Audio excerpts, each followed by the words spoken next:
momentous years for the railways of Britain.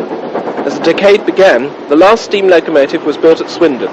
By the end of the decade, none remained in mainline service. This programme covers the last 3 years before Dr. Beeching changed the face of the railways of Britain forever.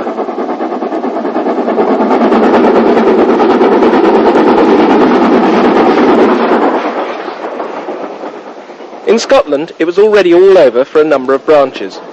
On the 14th of June 1960, the joint RCTS and SLS Scottish Rail Tour 1960 approaches Forres from the west in order to reverse as part of its week-long tour of 32 Scottish branches which had closed or were about to close to passengers.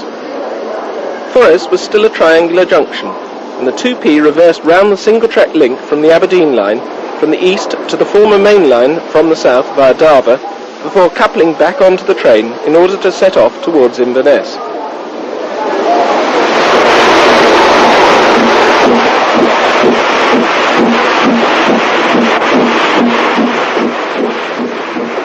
Beyond Inverness, on the far north lines, the train was to take a last run over the Black Isle branch, which connected with the far north line at Muir of Ord.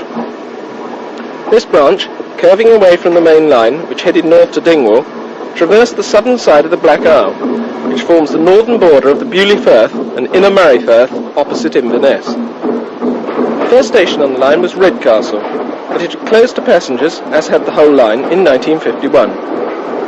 Concrete sleepers were something of a surprise on a freight-only branch about to close, as was evidence of re-sleepering, seen on the section of line at Allen Grange, where the goods yard and the station were some distance apart.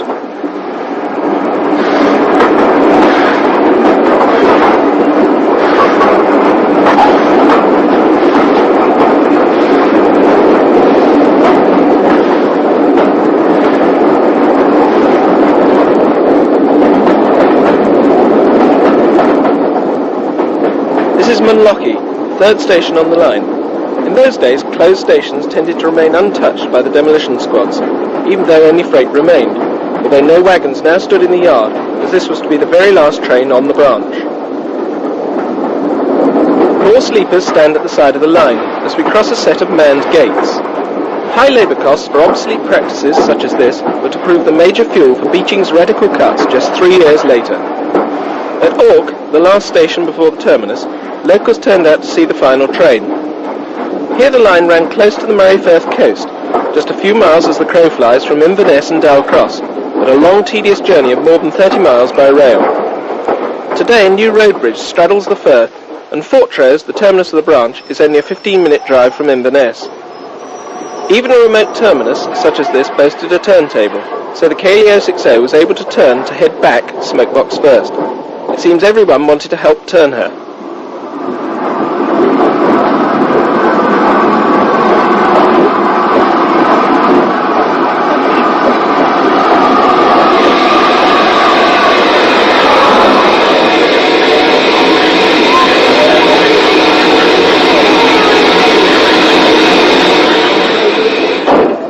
This is Ork again, despite the spelling. Cam had now switched to road transport to record the train from the line side, as it returned to Muir of Ord, which is where we also leave it.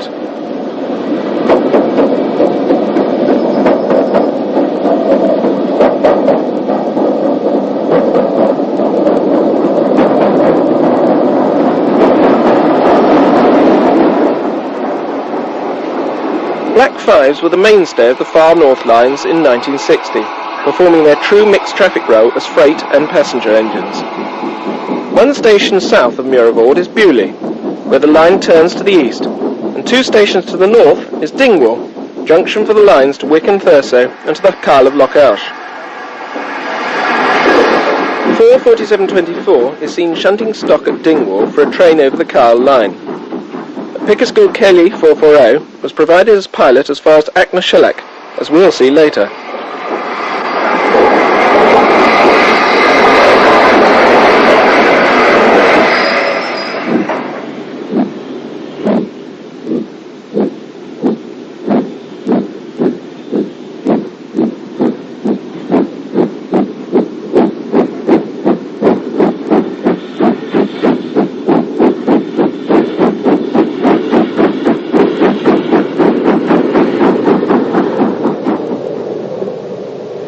We now move further up the far north lines to Alness, today the first station north of Dingwall, as 45360 passes with a northbound freight.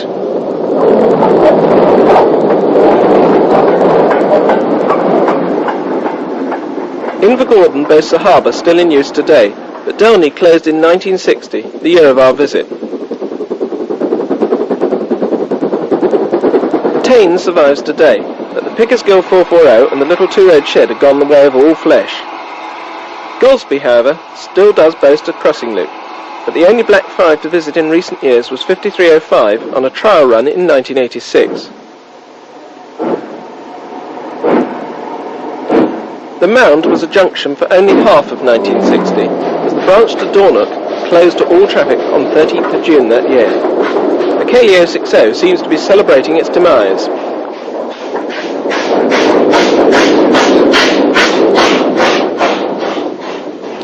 We now go to the Kyle of Lochalsh line, the first station out from Dingwall, closed in 1964, as a Cayley 440 hits a Black 5 into the platform road.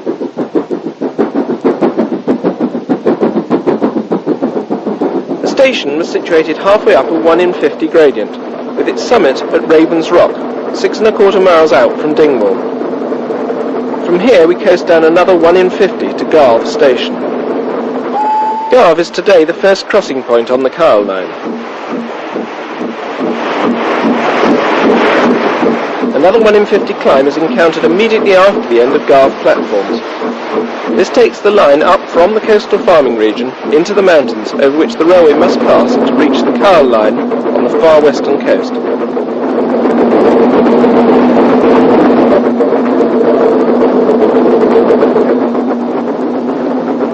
Running downhill for a short while, we approach Loch Luyhart. After the war, the government's programme to generate electricity by hydroelectric schemes required a large artificial loch in the fork of two mountain valleys here. A village and the railway line stood in the way, so the village was flooded and a new railway formation, some half a mile to the north of the old formation, was built. This involved a new station and track bed. The old formation can be seen coming in from the loch.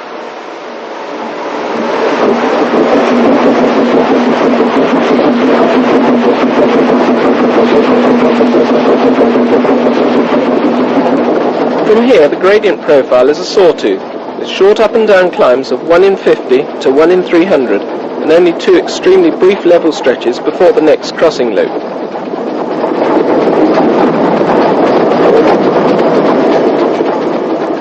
Here we bid farewell to our Pickersgill pilot. She was the third member of her class, built in 1916, the ultimate development of the famous Caledonian Dunalastair series, although not actually described as a Dunalastair. The Black 5 could carry on alone, as gradients to Aknasheen, despite one as severe as 1 in 40, were all very short, with a sawtooth profile again and a gradual increase until the station. The station was, and remains today, the principal crossing point on the line. From the footbridge we can see 44722 depart towards Inverness, before reboarding our train and running over the summit at Luib for a brief pause at Aknashillock in the woods alongside Loch Duchal. Next is Strathcarron, where another Black 5 waits on a lengthy freight to tackle the climb over the mountains. From Strathcarron, the road is effectively level as the line follows the edge of Loch Carron, giving rise to those spectacular views.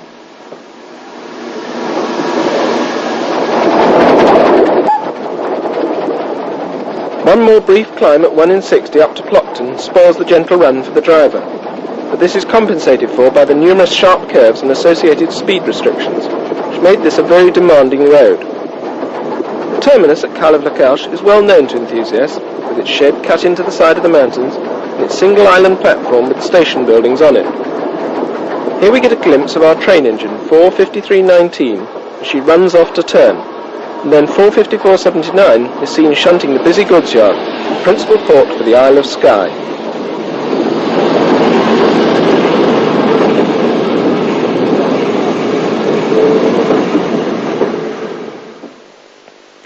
The following year, on 30th September 1961, Cam was in another mountain range, the Peak District, to record one of those fascinating rail tours of the Cromford and High Peak Railway that were organised by the Stevenson Locomotive Society, which Cam was the Midlands Area Secretary.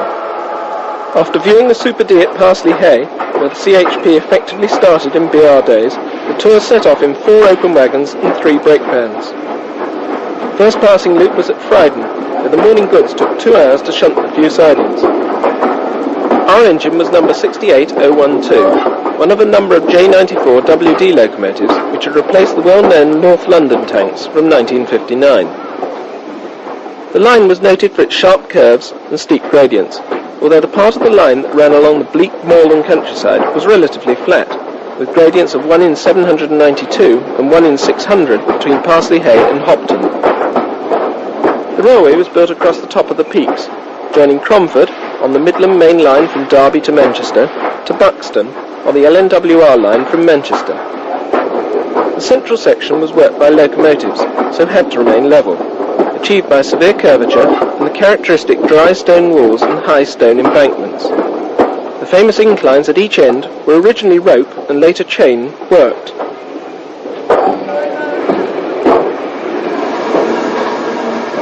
This is Longcliffe, one of the main sources of traffic, a short distance before the first of the inclines at Hopton, where water tanks, former LNWR tenders, are seen before our train descends the hill.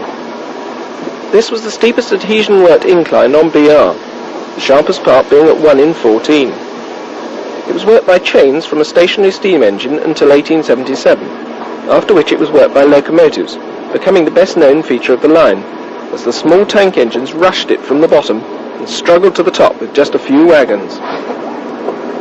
At the time of this tour, track was being renewed, but the line had only 6 years or so until its closure on the 30th of April 1967. A cutting led to Hopton Tunnel, cut through the limestone, after which the train headed towards the end of the adhesion work section at Middleton Top.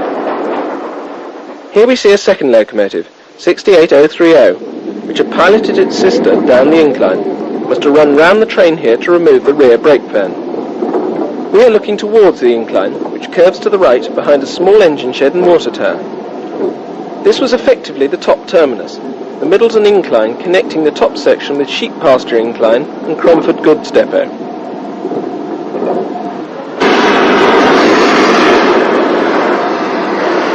The incline remained chain work to the end, the maximum 1 in 8 applying for half its length.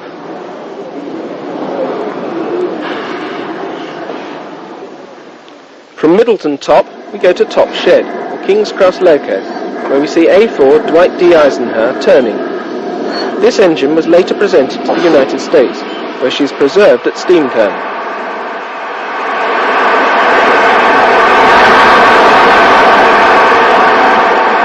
Next up is a B1, 61159.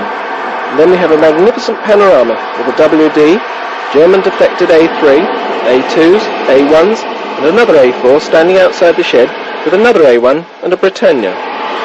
60146 Peregrine is the next to come on shed. Some A1s perpetuated Gresley's bird theme from the A4s, some reusing names of renamed A4s.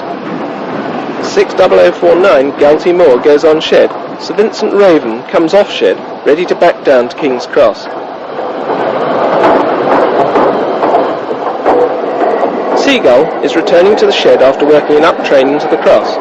We now move away slightly to the main line at Belle Isle, where an unidentified Britannia climbs out of the terminus as another A1 comes off shed.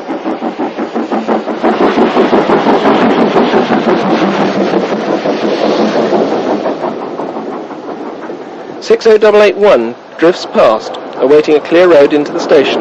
60046 Diamond Jubilee accelerates rapidly up the climb.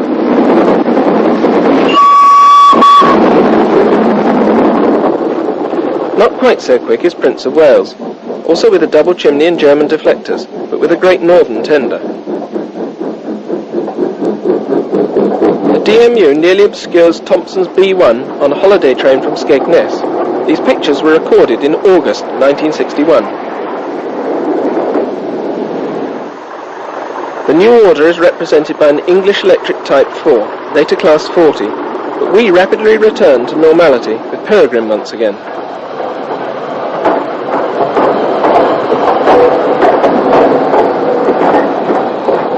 The King's Cross to Leeds Express thunders out of Gasworks Tunnel behind 60061 Pretty Polly.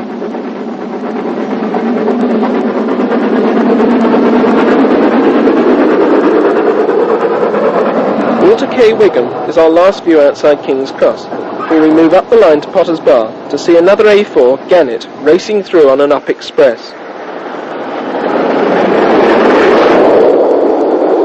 Next is 60130 Kestrel, another ex-A4 named Peppercorn A1. The Down West Riding has another A1, Archibald Sturrock.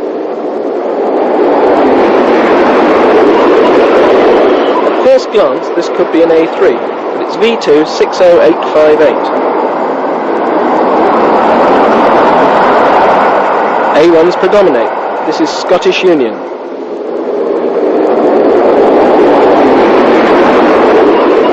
At the station itself, the WD on the slow line is overhauled by a V2.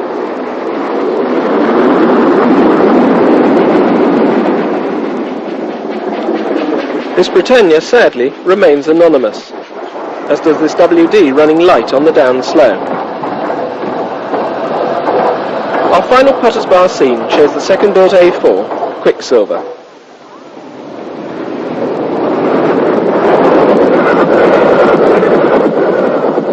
We now move across country to Hertfordshire to see Captain W.G. Smith's preserved Ivet class J52 saddle tank on a rail tour on the Great Northern Branch from Hatfield to Dunstable in 1962.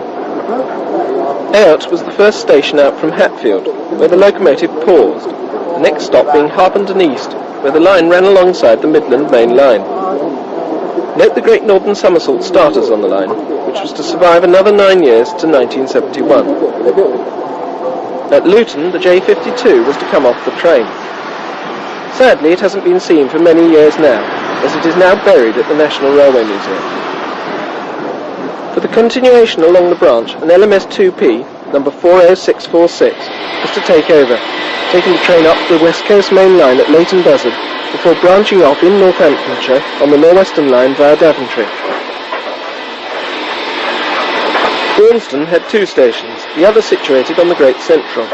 In BR days, the North-Western station became Braunston London Road. The train then returned to Northampton, where a Fowler 262 tank was to be added to the train.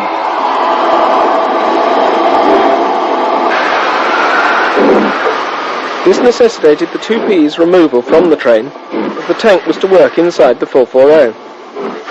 Both were last examples of their classes. 1962 was to see final withdrawal of the 70 tanks and 138 2Ps.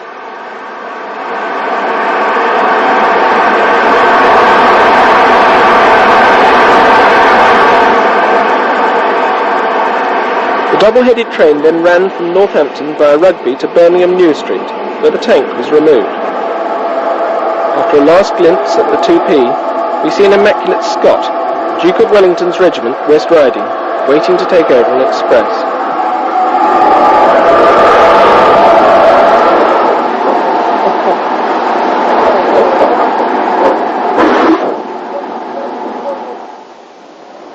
However, we're at New Street for another rail tour, this time a tour of Birmingham's northern suburbs behind the Super D, 48930.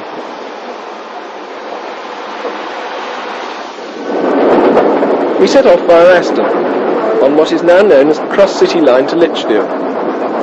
DMUs still operate the line in 1989, semaphore signals have long gone.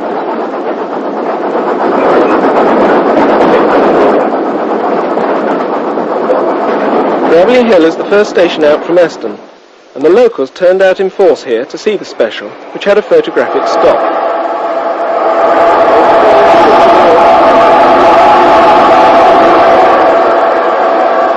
Beyond Gravelly Hill, Bromford Forge no longer exists, but Erdington still remains, though rather changed from this view. Chester Road follows, exhibiting all the features of Victorian stations which survived until Beeching. This is Wild Green, built to the standard designs for stations on this route. It too survives today.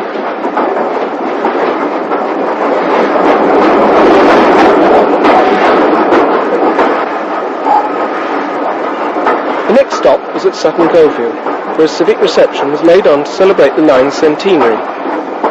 In 1862, Sutton Coldfield was an exclusive area and didn't welcome the railway. Within 7 years, the town had been transformed from a rural backwater to a bustling community. In 1962, it was an important Birmingham suburb.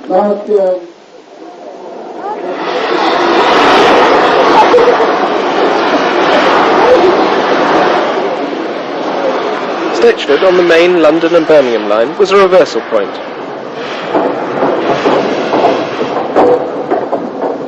We returned north through New Street, then unchanged, although electrification and complete reconstruction was to commence within 3 years.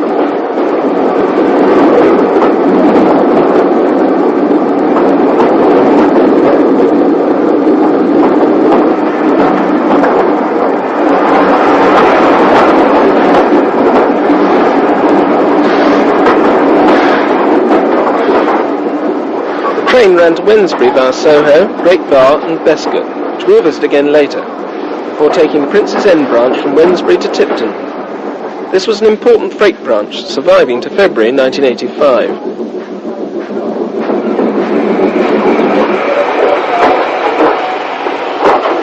Passenger services had been withdrawn on 1st January 1916.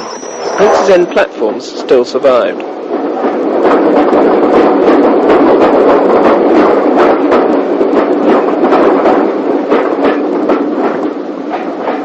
The train rejoined the main line at Tipton, where it took the left-hand side of the triangle to return it to New Street along the Grand Junction metals.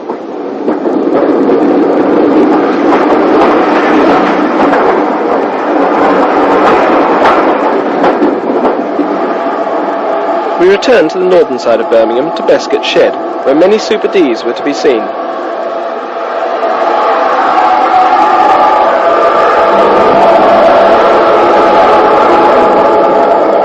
Quite a contrast with the Midland Railway's small 060 freight locos.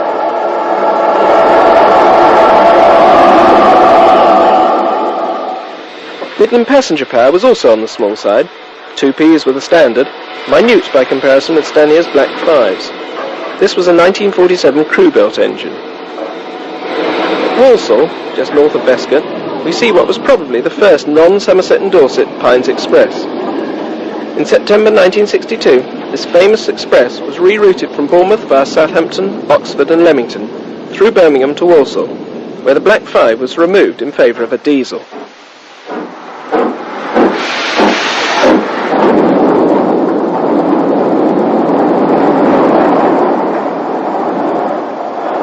On the other side of Bescot was Great Bar, on the northern avoiding route. Heavy rains had flooded the area as an English Electric Type 4, 1 Cocoa 1 diesel, later more easily known as a 40, tiptoes through on a Liverpool train. The fields outside were completely covered.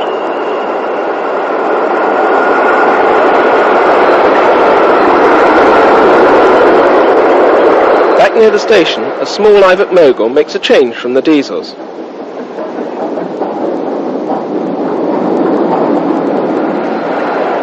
It appears there were mainline diversions at this time, as this is a Liverpool train on the Birmingham Central avoiding line. This is the northbound Royal Scot.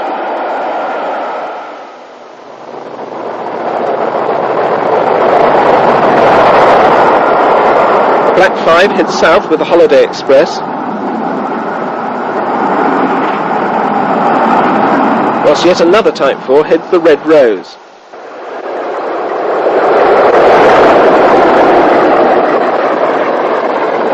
Aston gives us a view of the city of Carlisle, due to survive another 2 years to 1964. Coming in from the north is a Britannia, Lord Roberts, with a clear road for the main line at Stetchford. Following the Class 7 is a 6P, Anson, another 1964 withdrawal.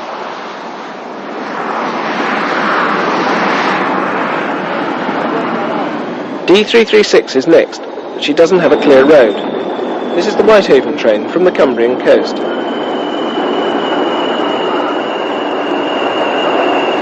Royal Scot, the Scottish horse, originally Comet, had really come down to earth with a freight.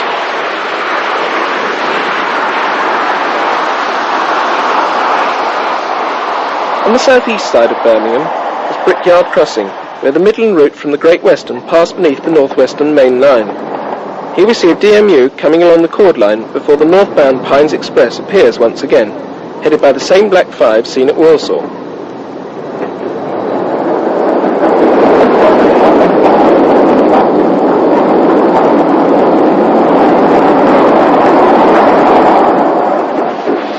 Another Black 5 on a freight has a Midland 4F as banker. Number 44184 is one of the LMS engines built to the original Midland design.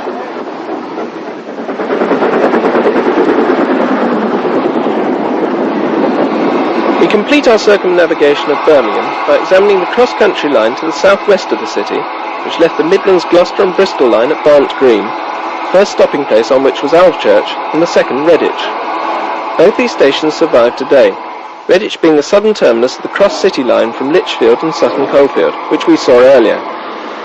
This line was scheduled for electrification in the early 1990s. Little remains at Redditch today, but in 1961 it saw important cross-country freight as evidenced by this 9F hauled train.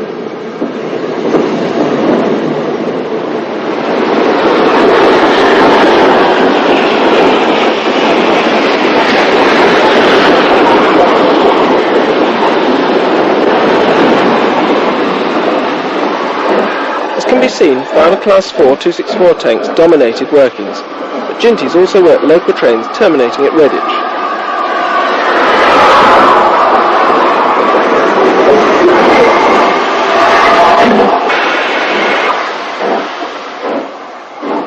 Ibert Moguls also put in an appearance,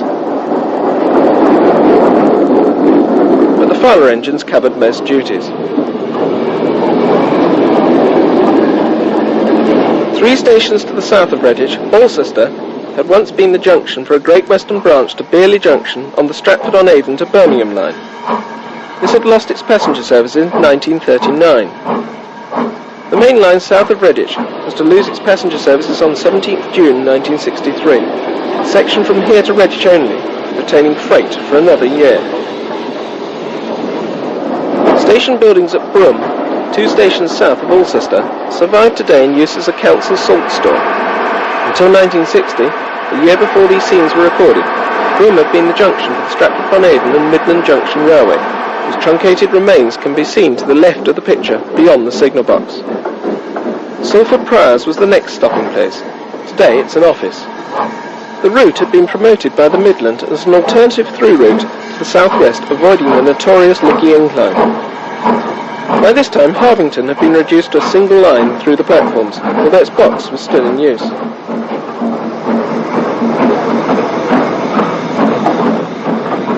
At Evesham, the line crossed the old Worse and Worse, Great Western's route from Oxford to Worcester in the West Midlands. The Midland station was to the south of the western one, with a connecting cord to the west.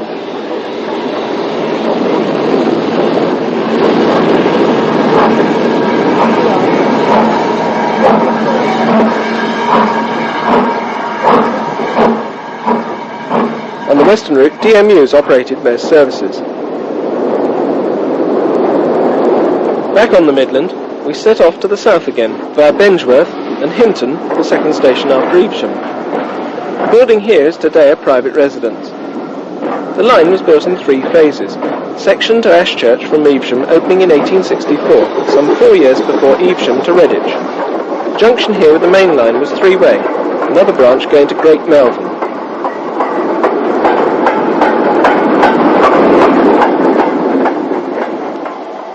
We now travel to the northern part of the Welsh borders to view Great Western Collet auto tanks and panniers at work on the Cambrian's cross-country line from Wrexham to Earlsmere on its Whitchurch to Oswestry main line. Overton-on-Dee was the first crossing point. These scenes were recorded in 1962, the year of closure, this taking place on 10th September. 6 halts were provided on the line, Cloy being between Overton-on-Dee and Bangor-on-Dee.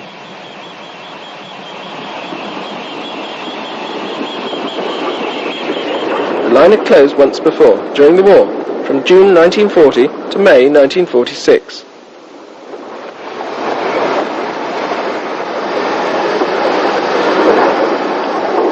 Two more halts existed beyond Bangor-on-Dee before the next station, Marchwheel, last crossing point before the end of the line at Wrexham, where an end-on junction was made with the Great Central Line from Birkenhead.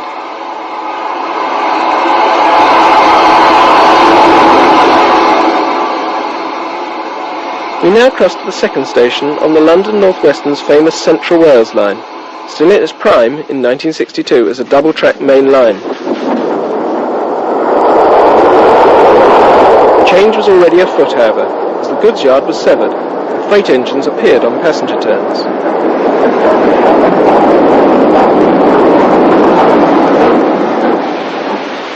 Bucknell is next, right on the border between Shropshire, Herefordshire and Radnor in Wales, although actually situated in Shropshire. Standard locos have now supplemented the LMS and Norwestern power. However, the true Norwestern spirit was still alive, as the line was one of the last haunts of the Super Ds in full mainline service. Here 488.95 is seen again, pausing with her short mineral train in the yard before setting off over the level crossing.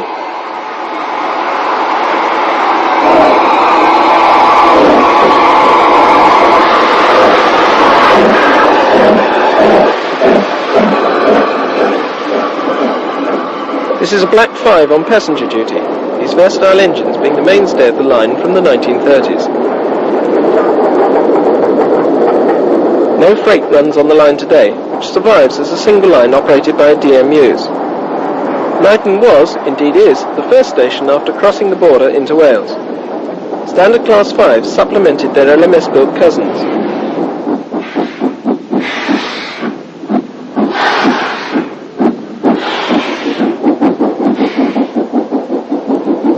As we cross into Wales, we see the classic outline of a Webb freight engine shunting the yard at Knighton from the road bridge.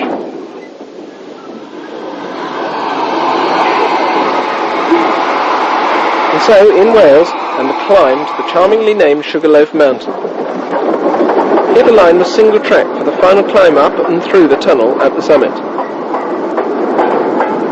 Dollu was the fifth station in Wales, bearing all the true northwestern hallmarks.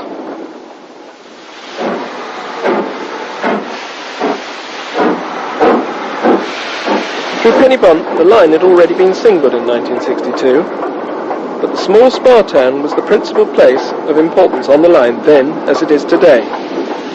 However, it's now just a crossing point with no engine shed.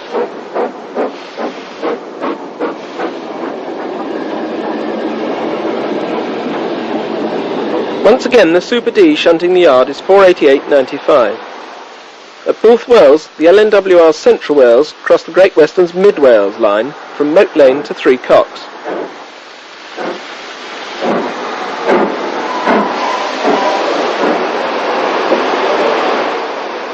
Great Western and North Western met again at Llandovery, as the line south of here was joined as far as Llandilo. Western local trains from South Wales terminated here and ran round.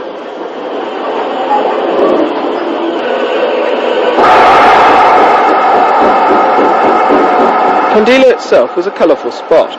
Great Western local trains coming in from the south and north, North Western trains going both south and west, with running power south to Swansea and over its own line west to Carmarthen.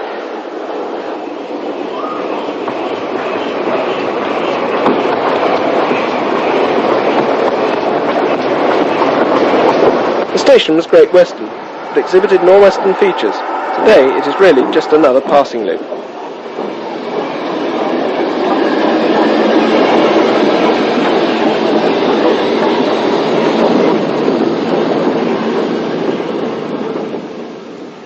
Following the Norwestern route, we crossed to Carmarthen, which was purely Great Western, as these castles on South Wales expresses show.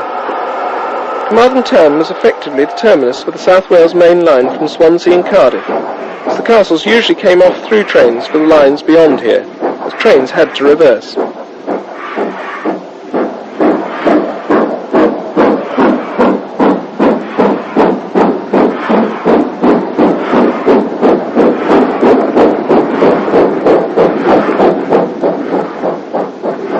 In the yard, characteristic Great Western locomotive power in the form of a mogul and a pannier await the arrival of another express, headed by one of Hawkesworth's counties.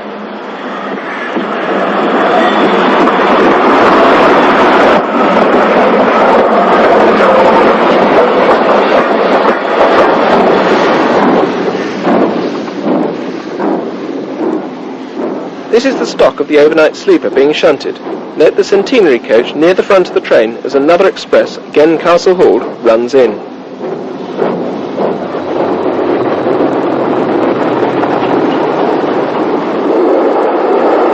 County of Stafford gleams in the sunshine. She'll go south to the shed, but will go north to what is now the headquarters of the Gwylly Railway, on the Great Western's cross-country line to Aberystwyth, Aberavon and Newcastle Emlyn.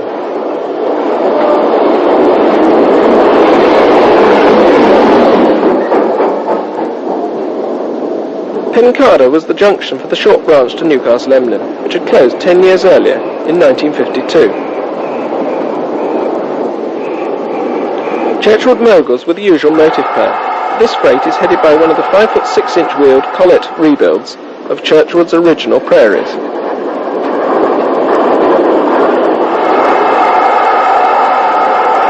Another Mogul approaches the next station up the line.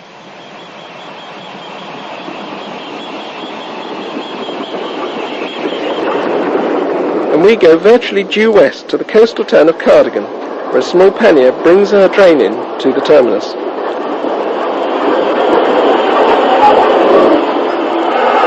Halfway along the line we see the same pannier with its one-coach train head north towards Cardigan from the principal crossing loop.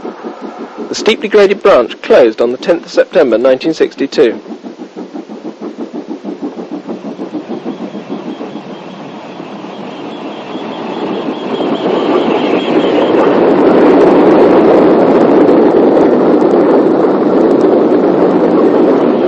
Once again, the single-coach train is headed by a pannier, pausing at one of the 9 intermediate stations on the line, which diverges from the main line at Whitland, our next location. The Collett Small Prairie and Pannier 1648 seem excessive power for a single auto-trailer, and the yard is well stocked with Great Western tank engines.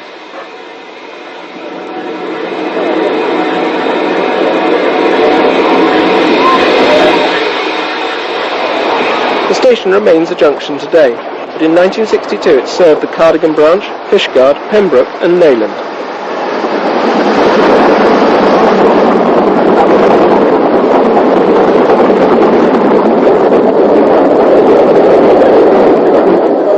The variety of Great Western tank engines is well illustrated at Whitland, with both varieties of Small Prairie much in evidence.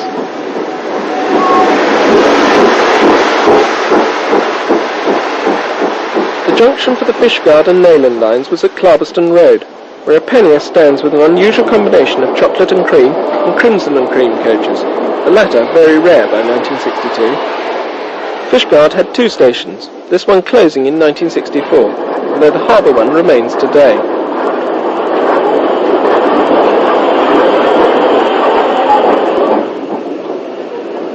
The shed and yards were quite extensive, largest locomotives tending to be Halls and Grangers. Back at Clarbeston Road we see Bulwell Hall rolling in with 5 coaches on a Fishguard Harbour through train.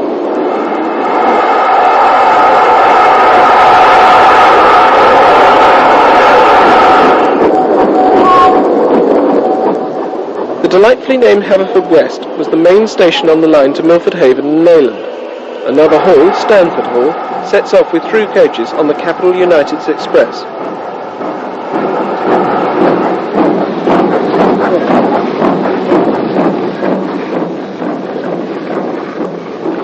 Milford Haven was already developed as an oil refinery and was sufficiently important to merit Castle haulage of its principal trains.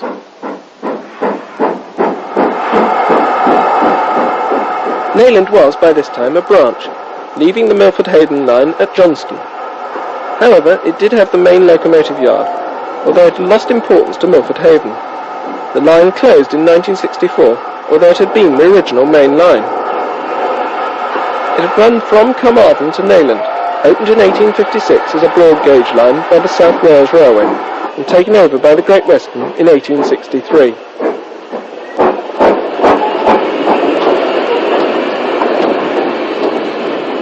We'll now take to the sea and cross the river estuary by ferry to the south side and the county town of Pembroke.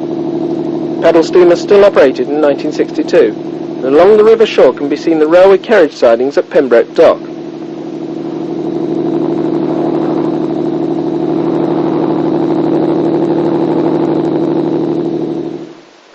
The dock Dock station still serves British Rail today, but not with the colourful presence of small prairies and large ones.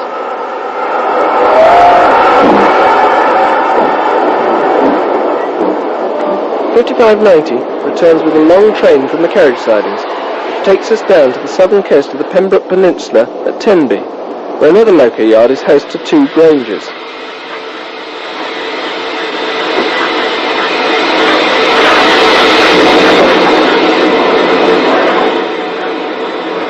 The pannier stands with non-corridor stock, whilst a large prairie pulls into the station with front-line chocolate and cream through coaches. This line was opened in 1866 as the Pembroke and Tenbury Railway.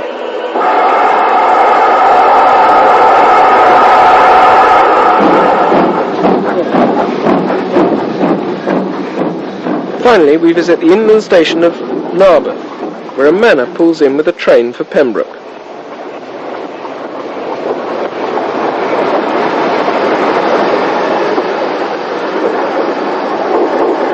From southwest Wales, we go to southwest England, to the joint southern and western station at Plymouth North Road.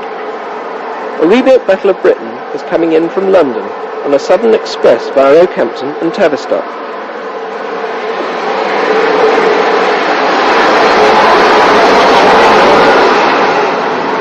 Also coming in from the same direction but going to London is a warship.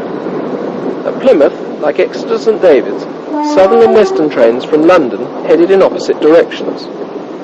This small prairie is heading a director's saloon, possibly the one now preserved on the Dart Valley.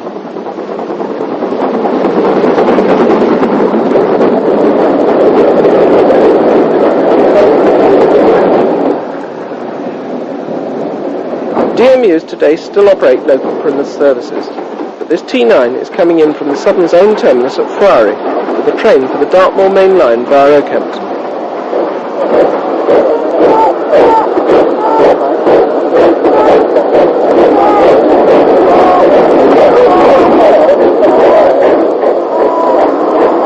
Near Alston was the junction for the Plymouth, Devonport and South Western Junction Railway's branch to Kellington, which today survives as far as Gunnerslake. At the terminus of the branch, an IVET 262 tank had taken over some of the duties of the familiar LSWR Adams 02044 tanks, which had dominated the line since 1923. But 30225, one of the last mainland survivors, is still sharing duties with the modern interloper.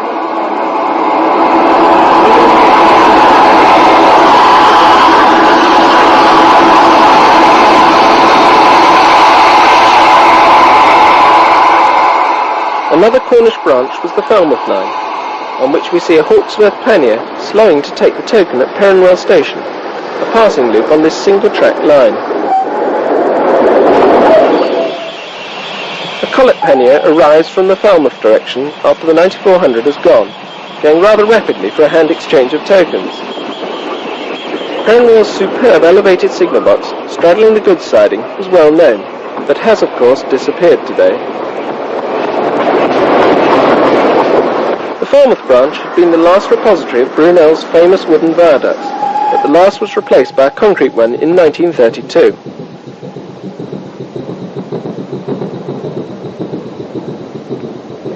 On the Cornish main line, Scoria was to the west of Chasewater and the junction for the Newquay line via Perranport. Granges were standard mixed traffic machines for the Cornish main line. The castle with the longest Great Western nameplate, Isambard Kingdom Brunel, is the next arrival, surprisingly stopping at this small wayside station, which was to close in 1964, 3 years after this scene. Chasewater was the junction for the Newquay line. Mainline trains still boasted counties in 1961, although, as we saw at Plymouth, warships were taking over. The branch train is the province of a Collet large tank small prairie, with the characteristic Great Western B-set branch train.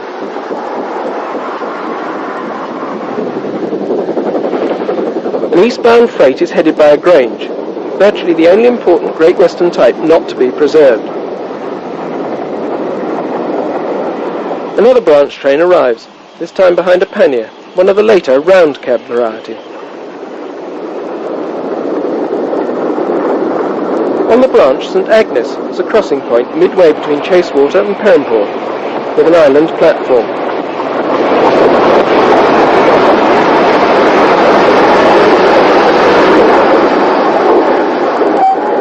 China clay is probably the most important Cornish industry today. Here a pannier is seen on the still surviving branch which left the Cornish main line at Burngallow, although the main line is now single here.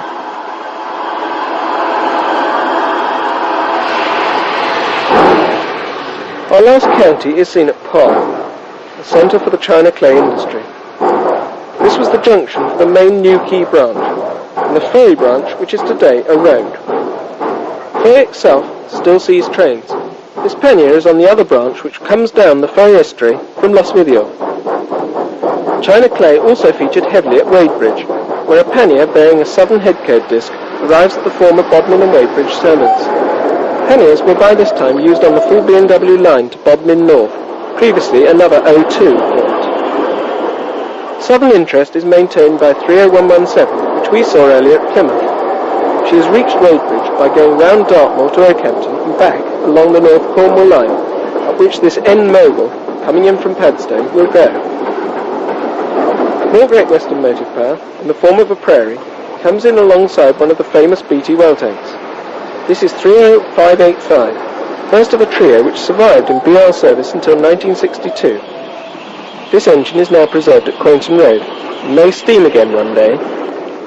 The BT tanks owed their survival to the tortuous Wenford Bridge mineral branch, which diverged from the Bodmin and Wadebridge at Dunmere Junction.